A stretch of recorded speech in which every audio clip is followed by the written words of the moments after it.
De una vez, ¿se gusta? Father in heaven, Señor de gloria, de compasión, misericordia, bondad, benignidad, mansedumbre, poder y gracia. Gracias por esta noche. Vamos a orar de una vez por la clase, que tú des a tu cielo claridad de mente y de comunicación, porque estamos tomando un tema muy importante, pero sobre todo nos unimos en oración para Alex y para su esposa Laura en esta tarde. Ella que repentinamente sufre un dolor que no le permite caminar. Señor, da misericordia a los doctores, si es que será sabiduría para que puedan discernir exactamente cuál está pasando, y luego tú, Señor, que le des sanidad. Gracias por el pastor y nuestro huésped Alejandro, su hijo también. Sé con él en esta tarde, te lo pedimos en el nombre excelso de Cristo Jesús. Amén. Amén. I will see you, Lord willing, tomorrow. Tomorrow will be. Okay. Ya tenemos una idea de cómo cada hora tomar un break, etc. Anoche estuve bien desorientado y de antemano les quiero decir disculpas porque me fue muy difícil anoche, pero me siento mejor. Creo que poco a poco el español que está logrado aquí se recupera. Puse en el pizarrón lo que pasaba, lo que pudimos cubrir la noche pasada. Dos fuentes: O. P. Robertson, quien ha escrito unos ensayos muy buenos para el Espíritu Santo, la obra del Espíritu Santo, y luego aquí abajo Derek Tomás y sus contribuciones también. Y aparte,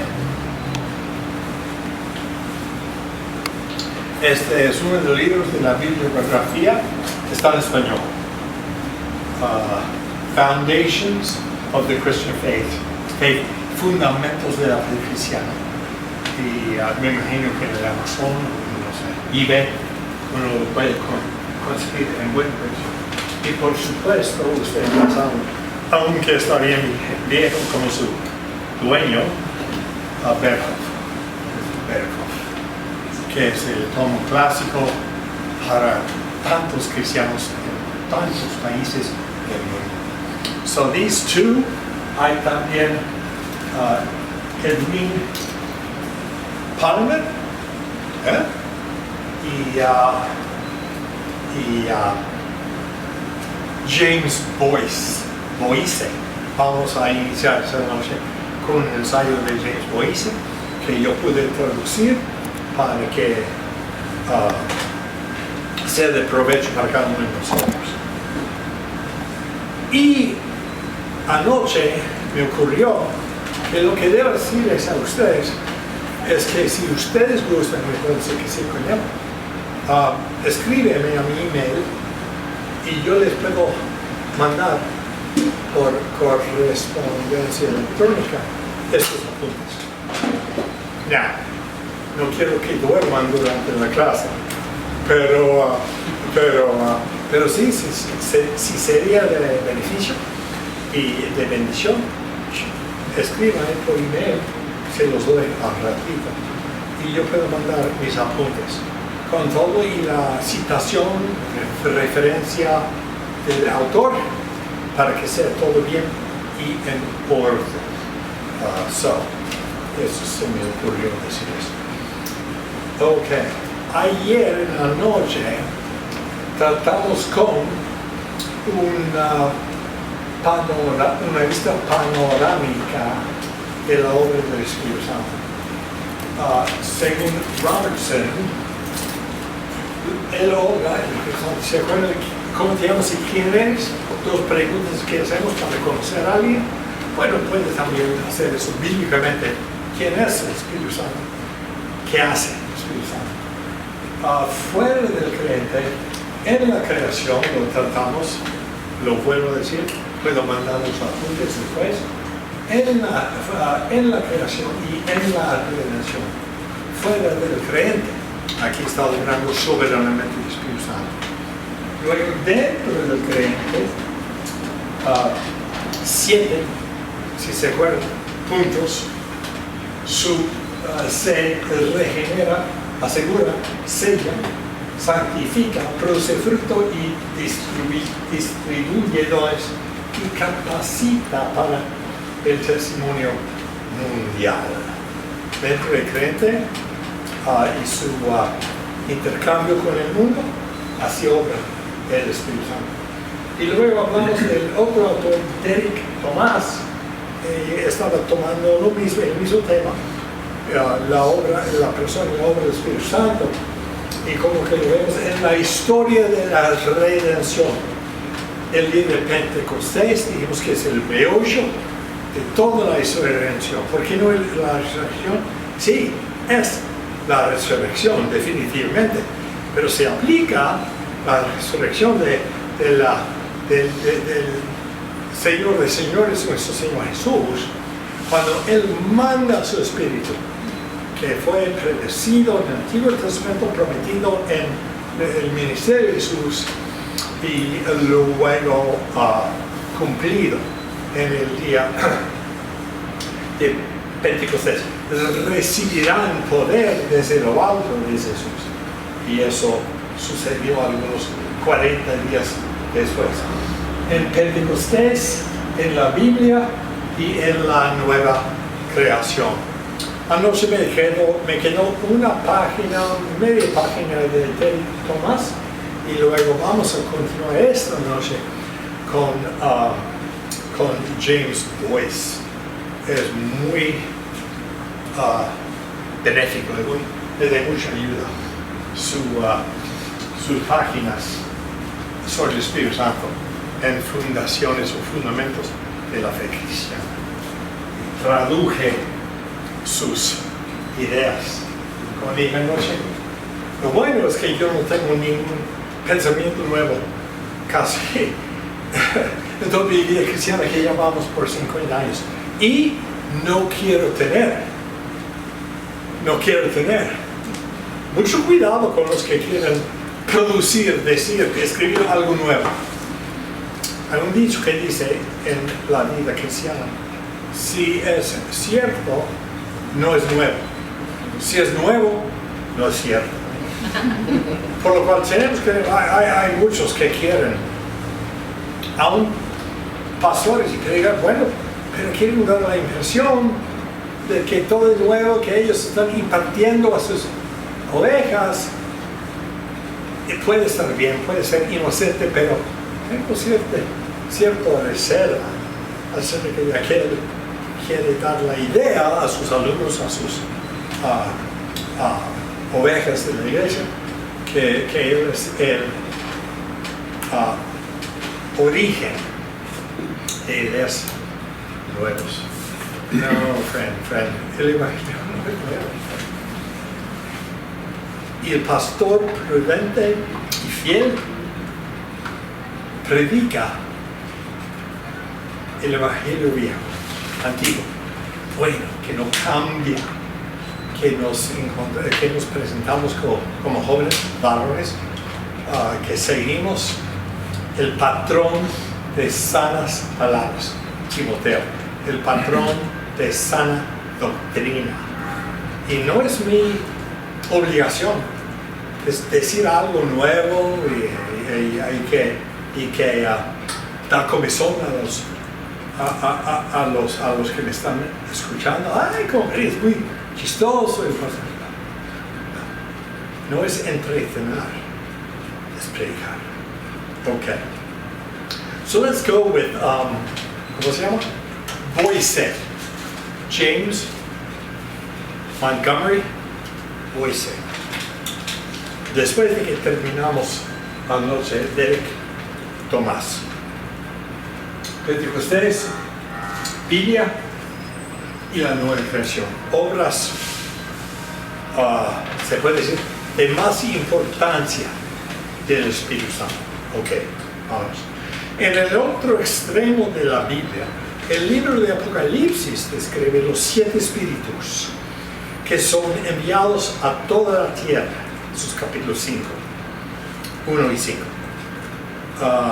Los espíritus simbolizan al Espíritu Santo como el inmanente que lleva a cabo los propósitos de Dios. El Espíritu Santo lleva a cabo los propósitos de Dios. El Espíritu flotante que velaba por la creación informe ahora sobre el cosmos, tratando de producir una nueva creación, asegurando así su formación según el plan perfecto de Dios desde el principio, desde antes de la fundación de la tierra.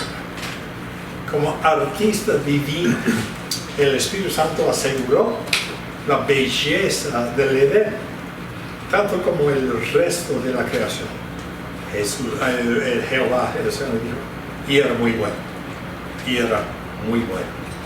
Nótese la observación de Moisés, de que en el diseño del tabernáculo, el símbolo de la presencia particular de Dios con su pueblo redimido, sus arquitectos, Bezalel, Oholiab, estaban llenos del Espíritu de Dios.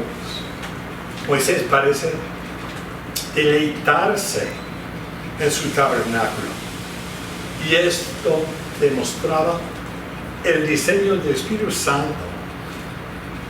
Éxodo 35. Del mismo modo, el Espíritu Santo está detrás de cada obra artística. Juan Calvino lo dijo así, cita: se dice que el conocimiento de todo lo que es más excelente en la vida humana se nos comunica a través del Espíritu Santo. Somos una recreación. Si alguien está en Jesús, creación nueva. En griego dice es, no hay verbo. Si alguien está en Jesús, creación nueva. Las cosas viejas pasaron, y aquí todas son hechas nuevas. El fin que se vislumbra para el Espíritu Santo es la gloria que Adán no pudo alcanzar en el jardín porque se reveló nuestro primer papá. Cuando las profetas del Espíritu Santo describen la obra del Espíritu, visualizan esta gloria restaurada después de la caída de Adán y nosotros en Adán. Isaías 32, sería bueno que apunten esto. Isaías 32, del 15 al 17, que dice: el Espíritu es derramado sobre nosotros desde lo alto, y el desierto se convierte en un campo fructífero, y el campo fructífero es considerado un bosque. Entonces la justicia habitará en el desierto. ¿No es hermoso eso? La justicia habitará. El desierto en la Biblia es símbolo del abandono, de desesperación, el opuesto y el contrario de un jardín. Jesús fue llevado al desierto para ser tentado 40 días en el desierto. O sea, el desierto simboliza y representa todo lo contrario del paraíso. Lo que Dios ordenó y quiso para con nosotros en Adán, pero Adán cayó y estamos expulsados del jardín del paraíso, y en realidad vivimos en el desierto. Pero aún ahí el Espíritu Santo nos encuentra, nos halla, y entonces la justicia habitará en el desierto, y la justicia morará en el campo fértil. Y el efecto, son palabras de Isaías, y el efecto de la justicia será la paz, y el resultado de la justicia, la quietud, la confianza, para siempre. Ok, ya tenemos eso en esa noche. Yo sé que llegamos ahí con dificultades, pero hay que recordar siempre que ya no estamos en un desierto aislado y abandonado. Estamos en el jardín de Jesús, que está realizando más y más hasta que llegamos al jardín de Dios en el día final. Es muy importante que recordamos eso, porque vienen y vendrán días de mucha dificultad, y la pregunta es ¿cómo responderemos nosotros cuando la gente, nuestros amigos, familiares, ovejas, pastor, guíame? Con el favor de Dios y con su poder, amigo, yo lo haré. Sed imitador de mí, de Pablo, como somos de Cristo. Es duro. Te hablé de mi conversión en 1975. Individualmente para mi corazón fue muy duro. Un tiempo de una estación de tinieblas, y luego la luz, la libertad. Me parece, y yo no soy profeta en el sentido de P mayúsculo, se me hace que estamos en el mundo mundialmente en días difíciles. ¿Y qué? Pero tengo nietos. Sí. ¿Y qué? ¿Cristo va a abandonar a tus nietos, ¿no? Yo no creo. Yo sé en quién he creído, estoy confiado de que Él podrá ser con mis nietos esta tarde. Tenemos 21, mi esposa y yo.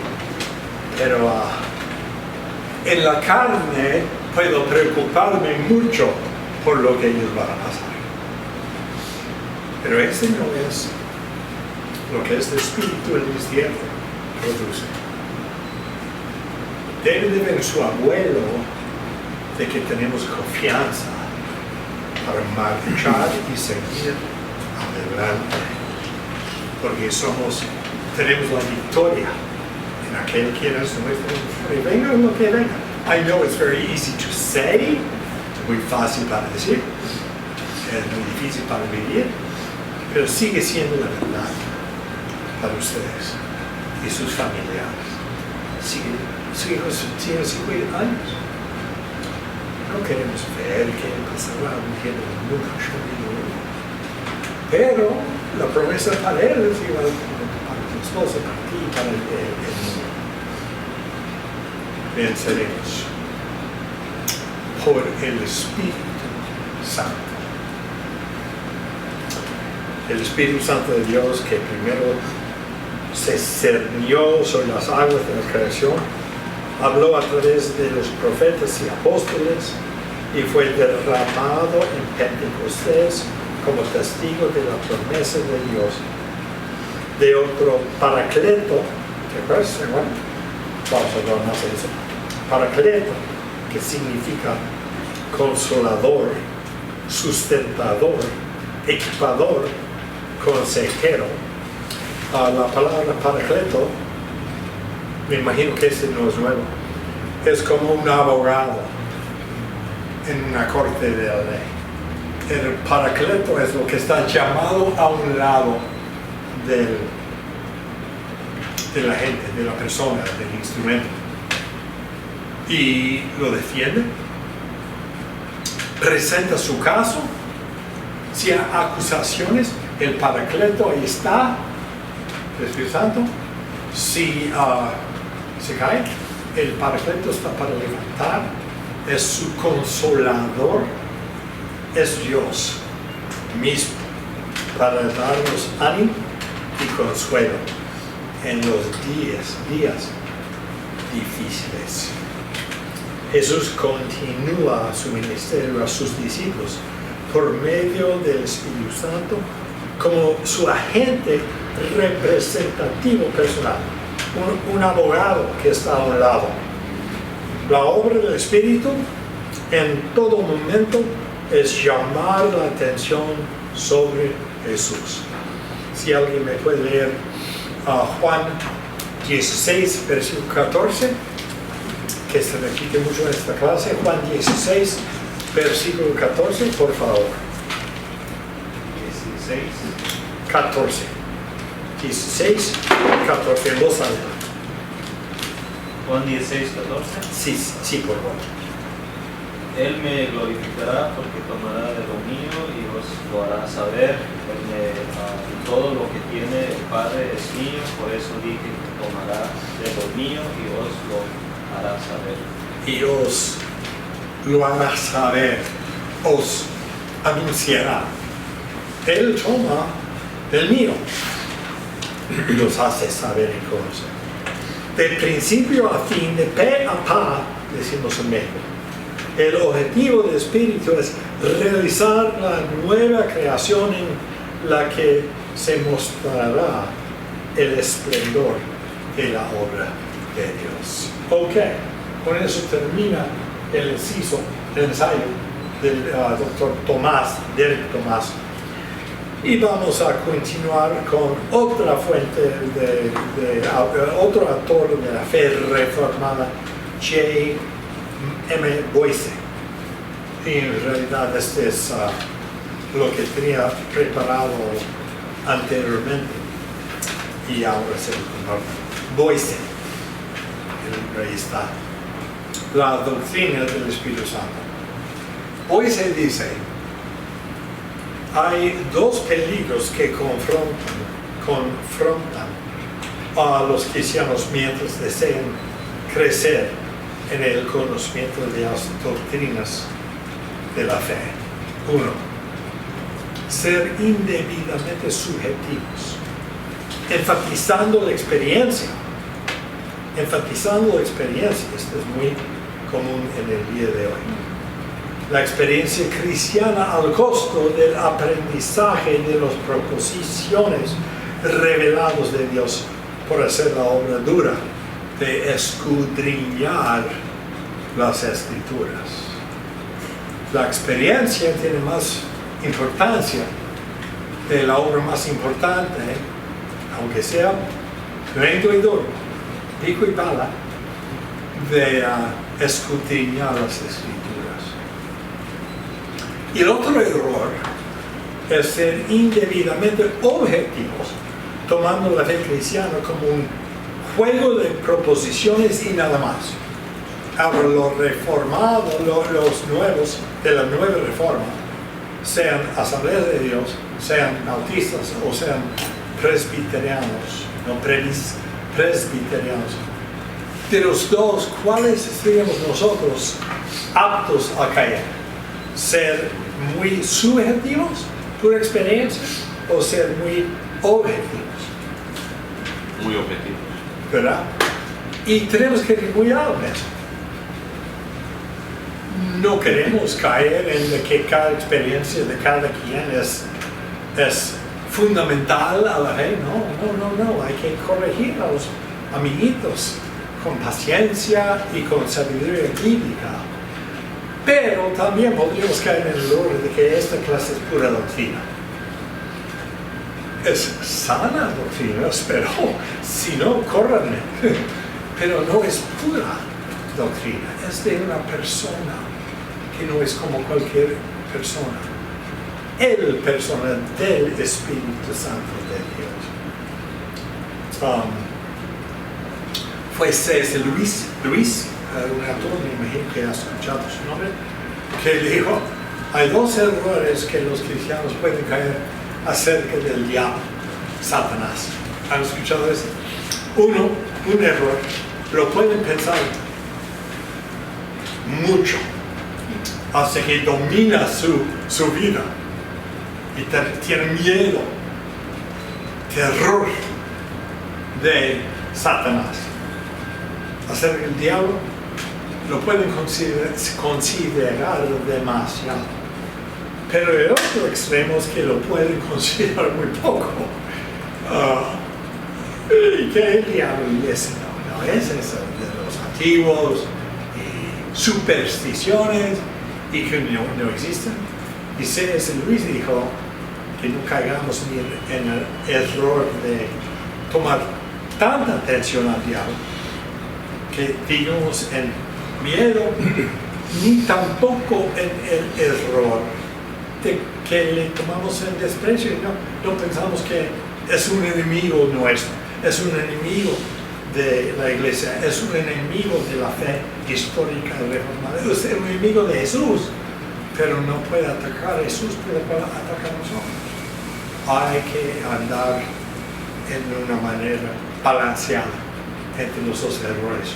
Eso es algo semejante, aunque estamos hablando del Espíritu Santo, no de Satanás, aunque Satanás fue un ángel que rebeló contra Dios. El Espíritu Santo es, es una persona. Y uno de los problemas de la religión contemporánea es de que piensan en el Espíritu Santo no como una persona, sino como un poder. Y solamente un poder.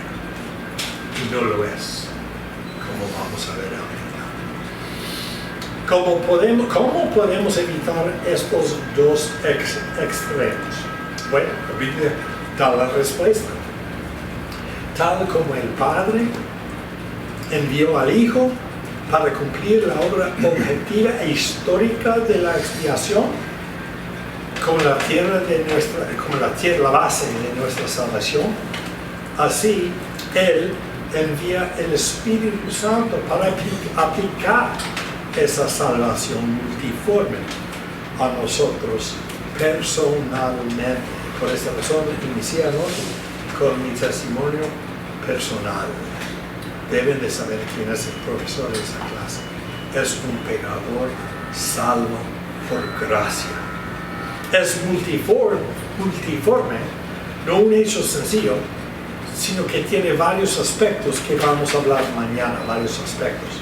Estos aspectos llamamos la orden de la salvación, el oro salutis, los elementos, los ingredientes, las categorías de la salvación, que es la obra del Espíritu Santo, la orden de la salvación.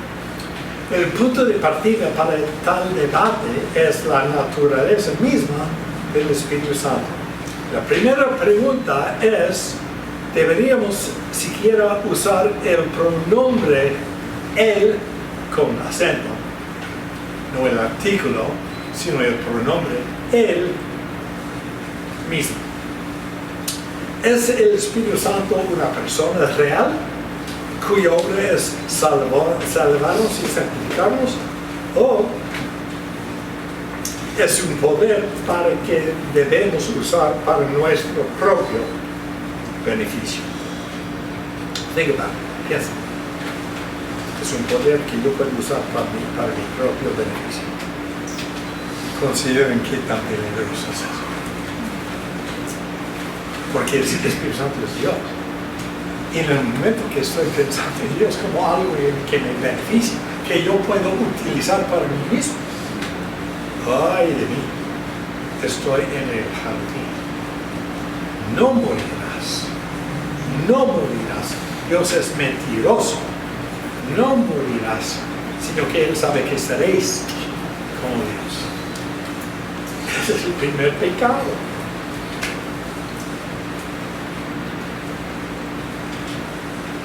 Si pensamos en el Espíritu Santo como un poder misterioso, pensaremos, ¿cómo puedo obtener más? del Espíritu Santo? ¿Cómo puedo yo obtener más del Espíritu? Si pensamos en el Espíritu Santo como una persona, la pregunta cambia. ¿Cómo puede el Espíritu Santo obtener más de mí? El primer pensamiento es antibíblico, hermanos. Es antibíblico. Es pagano. El segundo es cristianismo del Nuevo Testamento. Un autor, Rubén Torre, él afirma claramente, cita, la concepción del Espíritu Santo como una influencia o un poder divino que debemos obtener y usar de alguna manera nos lleva a la autoexaltación y la autosuficiencia. ¿Quién piensa así? El Espíritu Santo y al mismo tiempo imagina haberlo recibido inevitablemente se enorgullecerá. Estas palabras, estoy mejorando, tengan paciencia de mí. Se enorgullecerá. Saúl, thank you. se enorgullecerá espiritualmente y se enorgullecerá como si perteneciera a un orden superior de cristianos, los que tienen espíritu y los que no tienen espíritu. Con frecuencia se oye a estas personas decir: yo soy un hombre del Espíritu Santo. Ustedes presbiterianos no creen en el Espíritu Santo. Soy una mujer del Espíritu Santo. Pero si comprendemos la idea de que el Espíritu Santo es una persona divina, de infinita majestad, gloria, santidad, poder, que en maravillosa condescendencia ha entrado en nuestros corazones para morar allí y tomar posesión de nuestras vidas, eso nos humillará y nos mantendrá en el polvo. No puedo imaginar un segundo más humilde ni más abrumador que el de que una persona divina de majestad y gloria more en mí. What? Dios, por su espíritu, more en mí. Ese es algo que me da humildad inmediata, porque me conozco, sé de mí mismo y yo no merezco ser el hogar, por decirlo así, del Espíritu Santo. Pero así es. Somos unidos a Jesucristo por medio de su Espíritu Santo. Y este Espíritu Santo está dispuesto a usarme. Levántate y ve a donde te mando. Yo te enviaré. You go. You go. Heme aquí. Envíame, Señor. Hay tantas preguntas ustedes nos tienen. Yo pienso en su etapa de vida. Yo andaba donde ustedes andan. Hay tantas preguntas.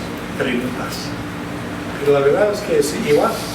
De donde somos no importa. A donde vamos no importa. Levántense y vayan al lugar donde yo os envío. Esta distinción de perspectiva se ilustra en las páginas del Nuevo Testamento. Por ejemplo, Hechos capítulo 8. Hechos capítulo 8.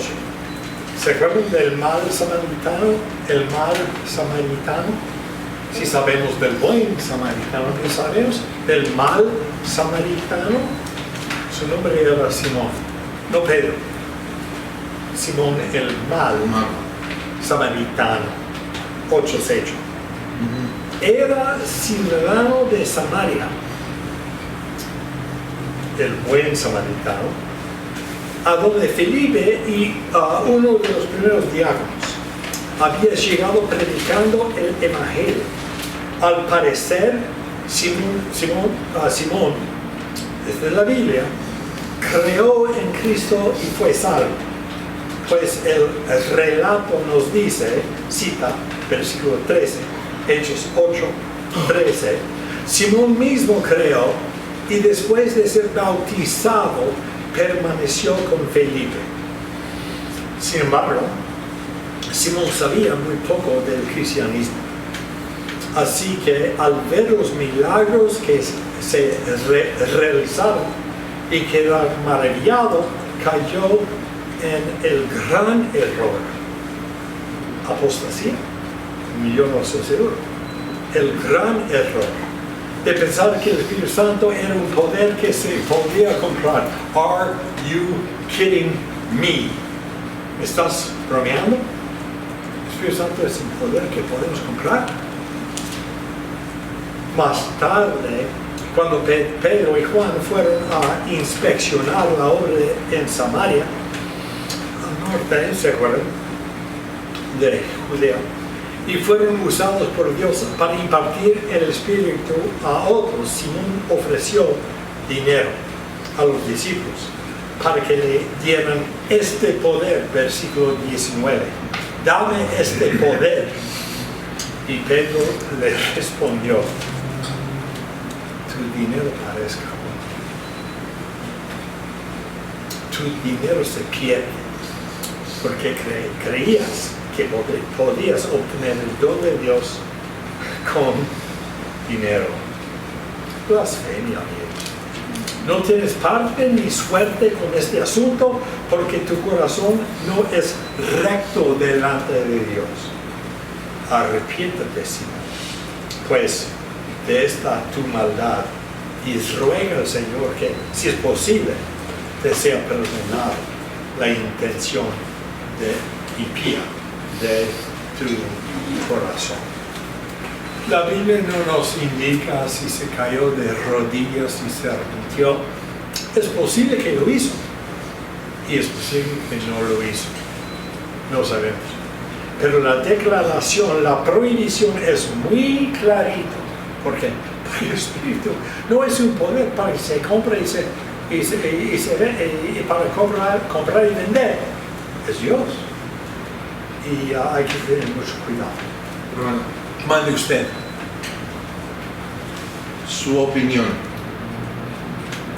Tal pobre que es. Creo que hoy en casi cualquier iglesia o grupo que se congregue, porque algunos no son iglesias por definición, nadie intentaría comprar con dinero, salvo casos muy extremos. Nadie compra con dinero e intenta comprar el Santo. Pero hay muchos hermanos que intentan comprar el poder del Espíritu Santo de otra forma. Por ejemplo, ayunando 40 días. Creen que ayunando 40 días tienen el derecho de usar al Espíritu Santo como sirviente. Porque ya pagaron el derecho, no con dinero, No. con su esfuerzo. Con su esfuerzo. Su opinión. Mi opinión es 100%. Es el equivalente de la maldad de Hechos 8 en el día de hoy. Yo puedo influenciar el Espíritu Santo porque para mí, aunque no lo diga, es un poder. No, el Espíritu Santo no es un poder, es una persona divina. La pregunta no es qué tanto puedo adquirir del Espíritu Santo, este poder, sino qué tanto puede el Espíritu Santo divino, personal, adquirir de mí. That's the question. Y ese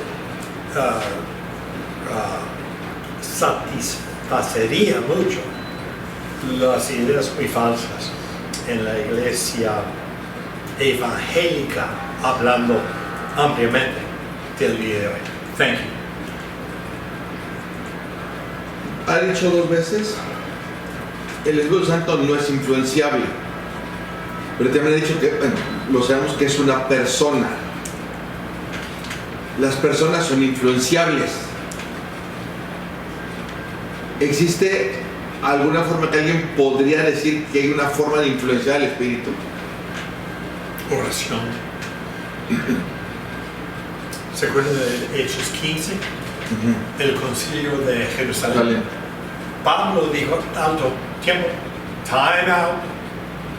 Lo que están diciendo es contra el evangelio, que un gentil tiene que ser circuncidado para poder ser salvo. Pablo dice, vamos a Jerusalén, vamos a congregar a los ancianos y los apóstoles y vamos a tomar en cuenta como un grupo regional, muy importante, este asunto. Y cuando llegaron a una conclusión, dijeron, y parecía bien al Espíritu Santo y a nosotros decir que a los gentiles es necesario seguir la ley de Moisés, excepto algunas cosas que son prudentes. Pero para que un gentil gabacho alemán como Krum decir que para ser cristiano él tiene que convertirse en judío, no. Yo creo, Saúl, que eso sería un ejemplo de no tanto influenciar al Espíritu Santo, sino sujetarnos, escudriñar, buscar su voluntad en oración, someternos, humillarnos y luego poder levantar y decir, y parecía bien al Espíritu Santo y a nosotros. Por eso os anunciamos este acuerdo del concilio de Jerusalén. Su pregunta es muy buena y está a un lado de la pregunta si la oración influencia a Dios mismo. ¿Podemos cambiar la mente de Dios por la oración? Well, en el sentido abstracto, no.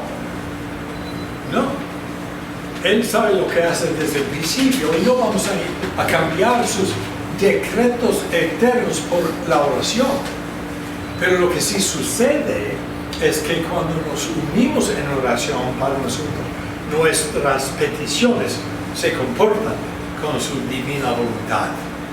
Es misterio, yo lo reconozco, pero tenemos que guardar ambas cosas.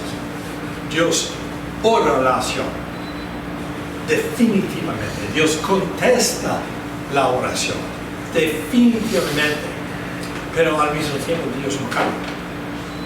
Y sus decretos eternos no han cambiado conforme a nuestras peticiones, sino que Él utiliza en concierto misteriosamente nuestras peticiones con su santa voluntad establecida antes de la fundación del mundo.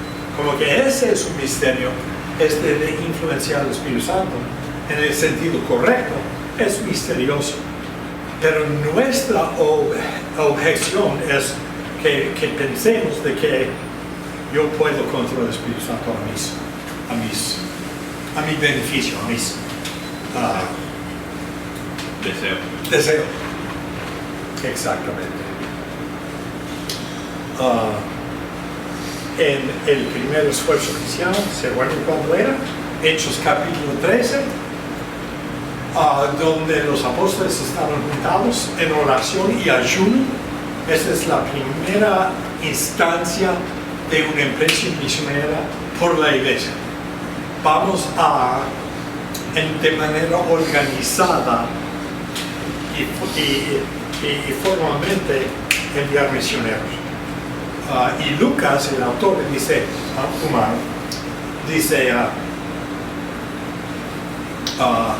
estaban en oración y ayuno cuando el Espíritu Santo dijeron a ellos, no ellos al Espíritu Santo, sino el Espíritu Santo de ellos, aparte a Pablo y no Silas, sino a Bernabé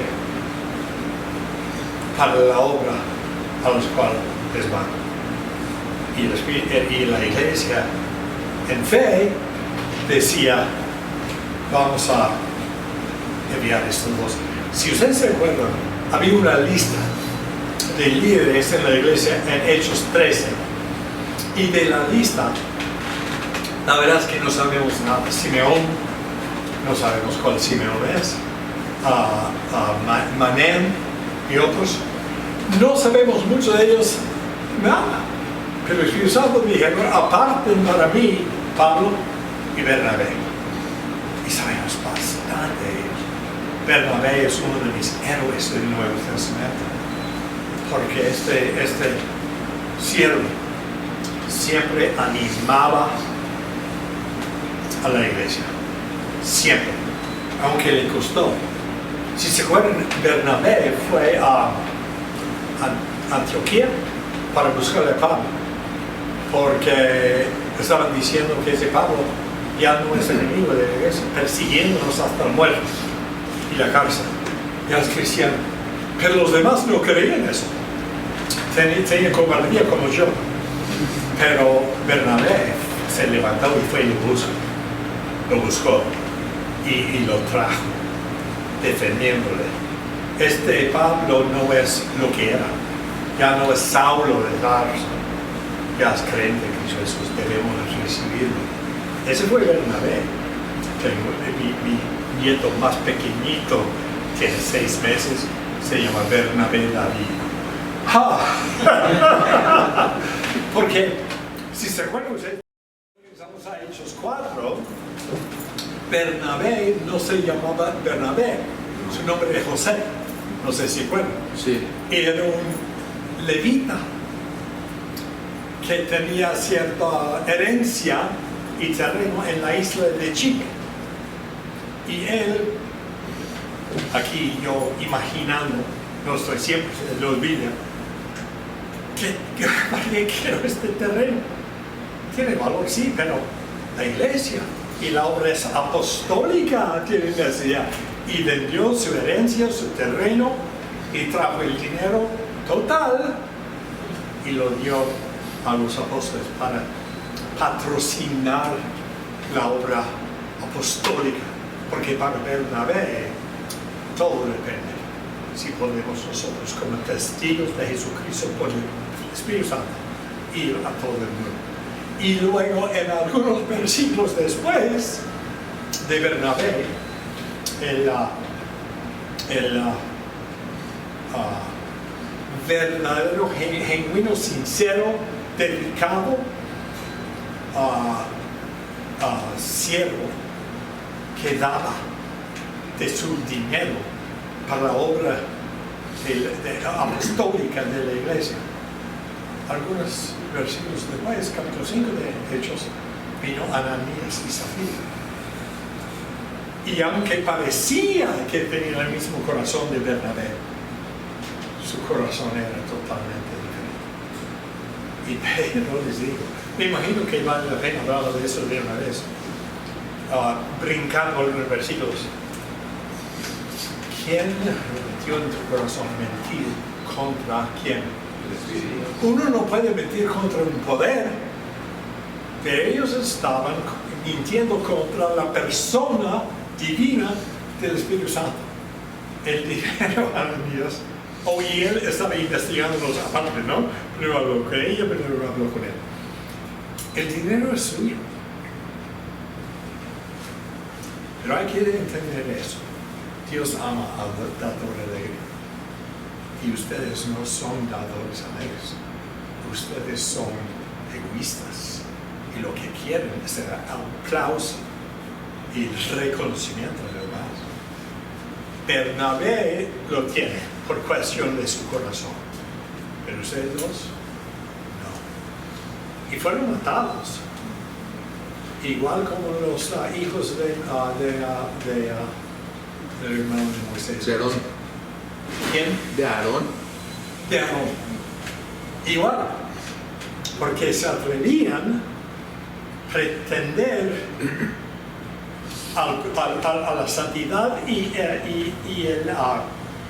la santidad y la empresa de Dios del Espíritu Santo para que el mundo sepa de la salvación. Pero muy interesante, allí tenemos uno de los textos que prueba que el Espíritu Santo es una persona. No has mentido contra nosotros, sino contra el Espíritu Santo. So thank you for that. Lo que sigue es una sola página. How am I doing? Tengo 10 minutos. Pastor Larry Wilson es un pastor nuestro de la OPC. La OPC. ¿Qué es la OPC? La Iglesia Presbiteriana Ortodoxa. En el español, la IPO, pero en inglés la OPC. Y sí saben la historia, me imagino, de 1920 a 30, y como que la iglesia había caído en corrupción teológica, y hubo un profesor y pastor, la cabeza del departamento de teología sistemática y apologética en Princeton. Y él dijo, eso está mal, lo que estamos haciendo. Y le cargaron, they brought him up on charges, no sé, ¿está bien? Le cargaron. Le levantaron cargos. Levantaron cargos contra él. Y lo único que estaba enseñando él a sus alumnos era lo que estamos enseñando esta noche. Y en su juicio, él estaba refiriendo vez tras vez a la palabra de Dios, hasta que el moderador, el presidente de la asamblea, dijo, Doctor Machen, ya, de aquí en adelante no puedes, tú no puedes, no se permite que haces referencia a mí. Y él dijo, escuché bien, no puedo hacer referencia a la Biblia. Y el doctor Machen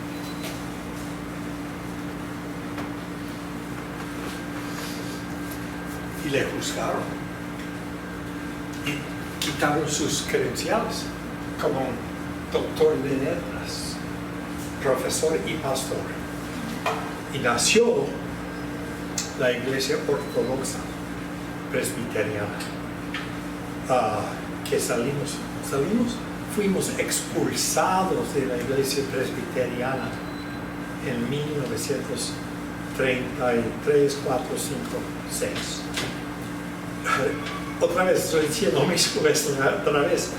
Es la obra del Espíritu que ilumina los autores humanos para que tengamos la Escritura que tiene autoridad, porque tiene Dios como su autor. Y Machen estaba diciendo, si me quites la Biblia, no tengo nada que enseñar, no tengo nada que creer, no tengo nada que predicar, no tenemos nada nosotros. En mi palabra, él lo dijo, tu casa se ha quedado vacío, lo que Jesús dijo acerca del templo. Es algo así. Your house, desolado. Su casa se ha quedado desolado. Pero la pequeñita, siempre pobre, OPC ha continuado. We have to see, nos es muy importante ver que el Espíritu Santo que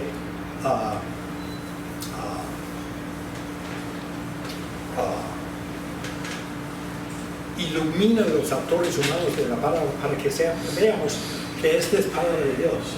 No está mi Biblia, esta noche los traje. No es palabra de varón, de hombres, sino de Dios. Es todo nuestro ser, nuestra religión y nuestra esperanza. Vamos a continuar con no es mucho, pero si suena mi alarma, vamos a tomar break de todo esto. Larry Wilson.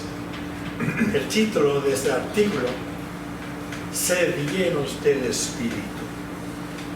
Ok, ¿conocen el nombre John MacArthur? Ok. John MacArthur falleció hace poco, 6 meses por ahí. ¿Menos? Un mes. En un mes, en serio. Pastor aquí arriba en Los Ángeles, la comunidad de Gracia, buen hombre, fuerte, predicador, creyente, sana doctrina. John MacArthur cuenta la historia en las páginas 241 de su libro Nuestra Suficiencia en Cristo. Juan MacArthur dijo eso. Es una parábola. Para el 5º día de un crucero, un varón estaba en un crucero, un barco. El hombre ya no aguantaba más. Los sándwiches de crema de cacahuate que él preparaba para subir a este crucero, porque gastó hasta el último peso para comprar el bolete, pero no tenía para comprar comida en el restaurante. Pero este hombre ya no aguantaba más. Los sándwiches de cacahuate le parecieron rancios y sin sabor. Tenía muchísima hambre. E incluso el aire fresco y el sol habían perdido su atractivo. Finalmente, detuvo a un maletero y exclamó: dime cómo puedo conseguir una de esas comidas que estoy viendo en el banquete diario. Me muero por comer bien y haré lo que me digas para ganármela. El macetero: ¿cómo, señor? ¿Usted no tiene billete para este crucero? Le preguntó. Claro, respondió el hombre, pero gasté todo lo que tenía en ese billete. No me queda ni un 5 para comprar comida. Pero señor, dijo el maletero, ¿no se dio cuenta? Las comidas están incluidas en este pasaje. Puedes comer todo lo que quieras. Por ridículo que parezca, dice Larry Wilson, los creyentes en Jesucristo en general hacemos exactamente lo mismo que el hombre en esa parábola. Vivimos como que si fuéramos pobres espiritualmente, cuando en realidad ya poseemos recursos infinitos gracias a nuestra unión con Cristo por el Espíritu Santo. En el libro de Efesios, ustedes sabían que tarde o temprano vamos a ir a Efesios. La palabra de Dios insiste en que el Dios y Padre de nuestro Señor Jesucristo nos ha bendecido en lugares celestiales con toda bendición espiritual en Cristo. Capítulo 1, versículo 3. Insiste en que en unión con Cristo, cita, ustedes también son juntamente edificados para ser morada de Dios por su Espíritu. Lo miramos en Romanos capítulo 2, 22. La oración inspirada del apóstol es que Dios, cita, los fortalezca con poder por medio del Espíritu en su ser interior, para que Cristo habite por la fe en sus corazones. Cuando el Espíritu Santo los unió a Cristo, se despojaron del viejo hombre. Yo no era tan viejo, tenía 21 años, pero muy viejo en mi forma de pensar.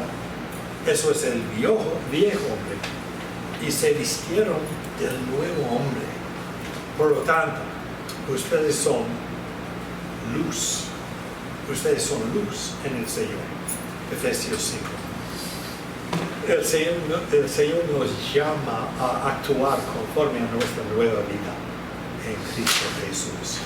En este contexto, Efesios 5, del 18 al 20, dice lo que miramos anoche: no se emborrachen con vino que lleva libertinaje, más bien sean llenos del Espíritu. Hablen entre ustedes con salmos, en himnos y cánticos espirituales. Canten y alcen música en sus corazones al Señor, dando siempre gracias a Dios Padre por todo. En el nombre de nuestro Señor Jesucristo, sometámonos unos a otros en el temor de Cristo. Con eso, vamos a tomar un descanso y así regresamos en 10 minutos.